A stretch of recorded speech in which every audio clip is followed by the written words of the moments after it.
जय श्री राम दोस्तों, आप देख रहे हैं YouTube चैनल ज्ञान स्टार प्लस।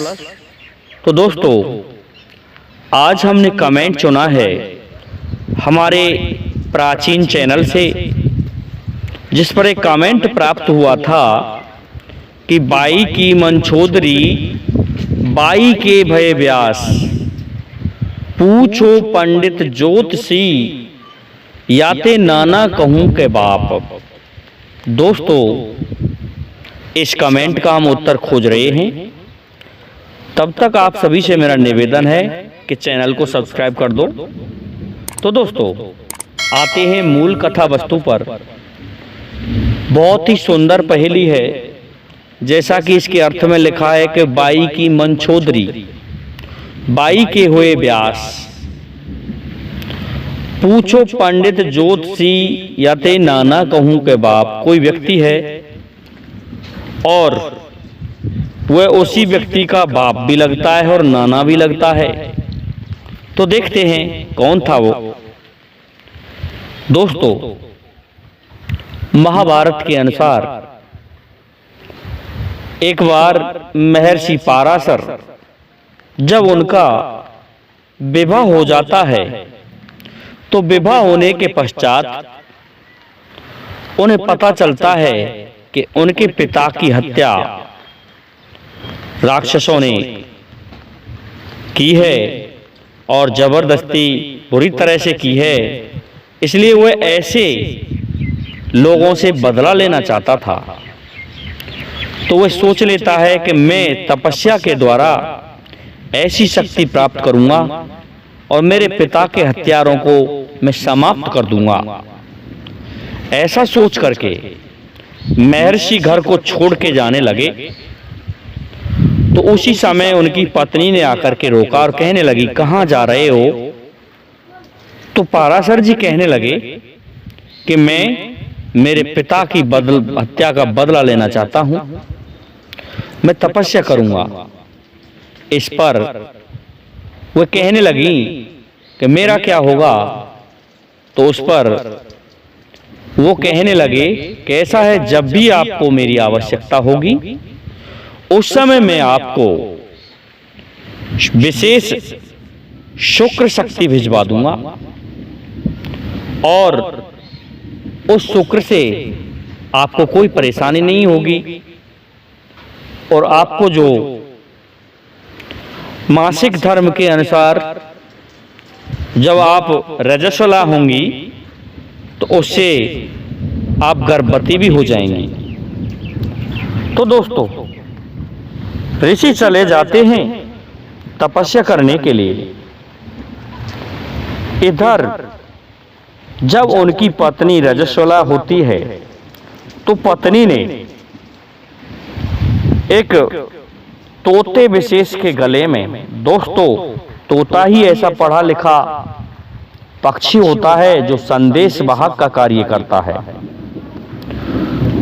तो वह तोता के गले में एक चिट्ठी बांध देती है, पत्री लिख के, और तोता से कह देती है कि मेरा पति जंगलों में गंगा नदी के उधर की साइड में दूसरी पार पर तपस्या कर रहे हैं, तो उनको ये पत्री, ये चिट्ठी तुम्हें देनी है। तो दोस्तों, तोता वैसा ही करता है। वह उड़ के चला जाता है और जाकर के पाराशर के गोद में बैठ जाता है। तो पाराशर जी ने जब उस पत्र को पढ़ा तो देखा कि ये उसकी पत्नी ने लिख के भेजा है। तो उन्होंने क्या किया, एक दोना बनाया और दोने में अपनी शुक्र शक्ति को रख दिया और उस दोने को उस कबूतर के, उस तोते के गले में बांध दिया। साथ में ये पत्र लिख दिया कि ऐसा है, मैं आपको शुक्र शक्ति भेज रहा हूं, इससे आप गर्भवती हो जाएंगी। लेकिन होता क्या है, तोता वहां से उड़ के चलता है, दोनों दोस्तों उसके गले में लटका हुआ है इस तरह से ताकि कोई डिस्टर्ब ना हो। लेकिन रास्ते में एक बाज जो कि शिकार देख रहा था, उसे कहीं कोई शिकार नहीं मिली थी। इस कारण से उसने तोते को उड़कर जाते हुए देखा, तो उसने तोते का पीछा किया तो झपट्टा मारा बाज ने। तोता उल्टा पुल्टा हुआ लेकिन उसके हत्थे नहीं चढ़ा, और जैसे ही उल्टा सीधा हुआ तो वह दोना उल्टा हो गया। वह द्रोणा जैसे ही उल्टा हुआ तो उससे वह जो शुक्र था वह नदी में गिर गया।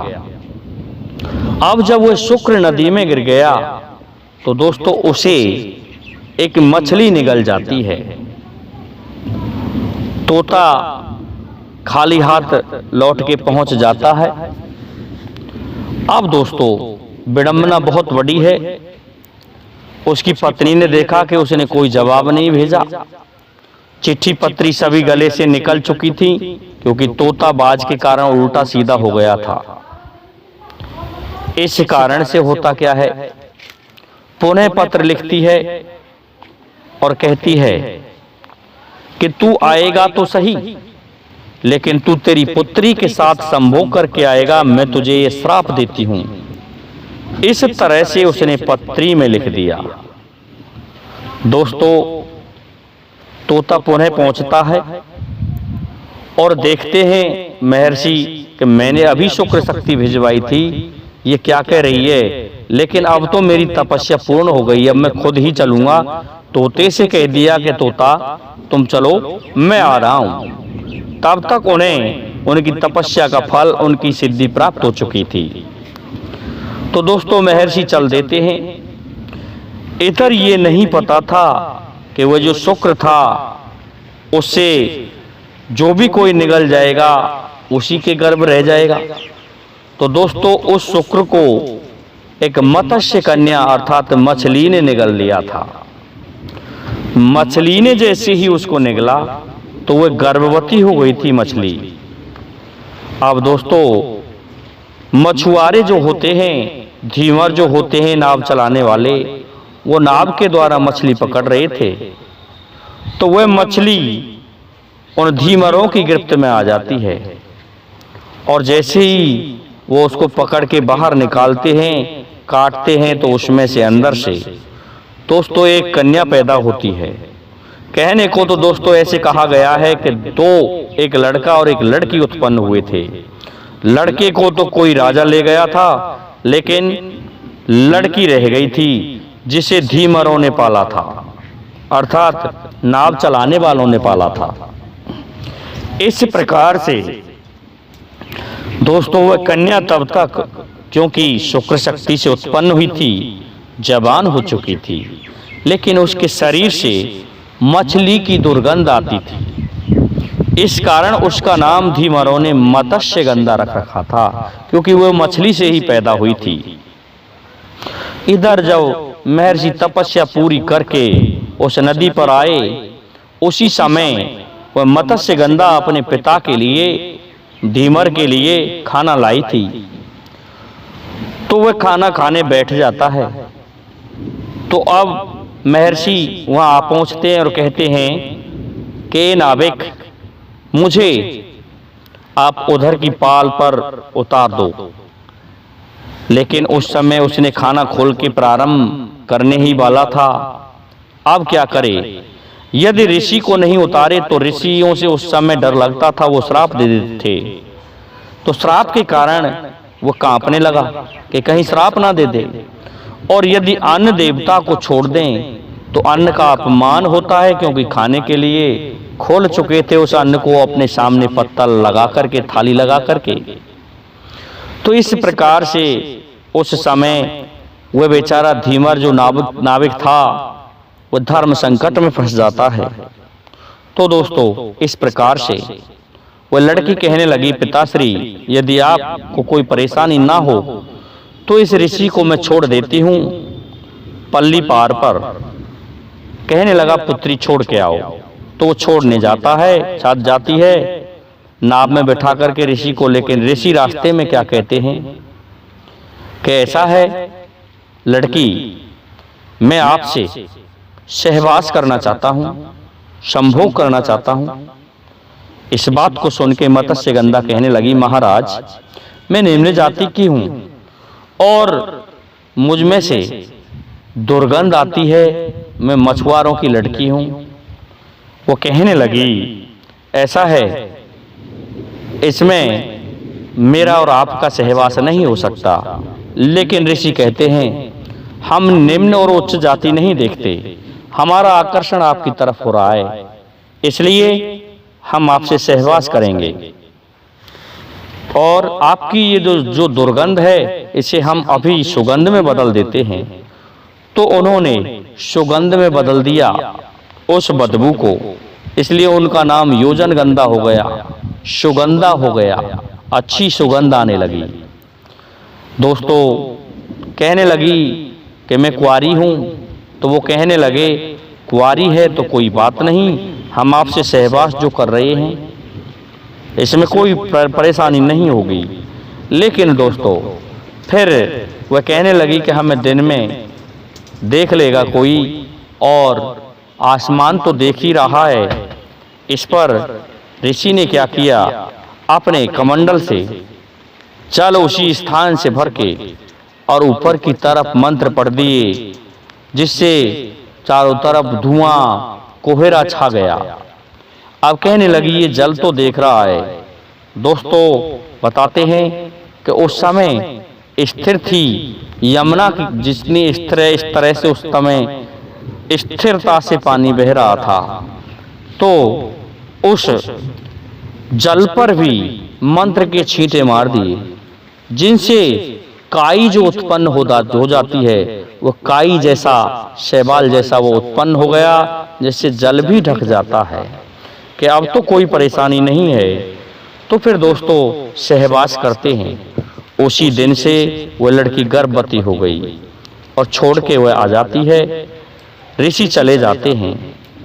तो दोस्तों उनके से उत्पन्न होते हैं श्री व्यास जी महाराज। दोस्तों अब हम पहेली का उत्तर देंगे कि बाई की मंचोदरी, अर्थात उस लड़की का नाम जिसे मत्स्यगंधा कह रहे हैं हम, उसका नाम मंचोदरी था। तो दोस्तों बाई की मंचोदरी, मंचोदरी व्यास ऋषि की हुई, क्योंकि जो शुक्र शक्ति भेजी थी उसी से वह उत्पन्न हुई थी। और बाई के भय व्यास, सहवास करने के बाद उसी से वो गर्भवती हुई, इसलिए व्यास जी के पिता वो ही हो गए। पूछो पंडित ज्योतिषी, ये तुक लगाने के लिए है, याते नाना कहूं के बाप। सत्य बात है, नाना लगते हैं या बाप लगते हैं, अर्थात दोनों चीज लगते हैं। कौन? महर्षि पाराशर। तो दोस्तों ये इसमें तर्क निकालने से पहले आप देख सकते हैं महाभारत में, वेद पुराणों में भी आपको ये कथा मिल जाएगी। दोस्तों इस प्रकार से आज का वीडियो यहीं समाप्त होता है। जय हिंद, जय भारत, जय जय श्री राधे, जय जय श्री राम।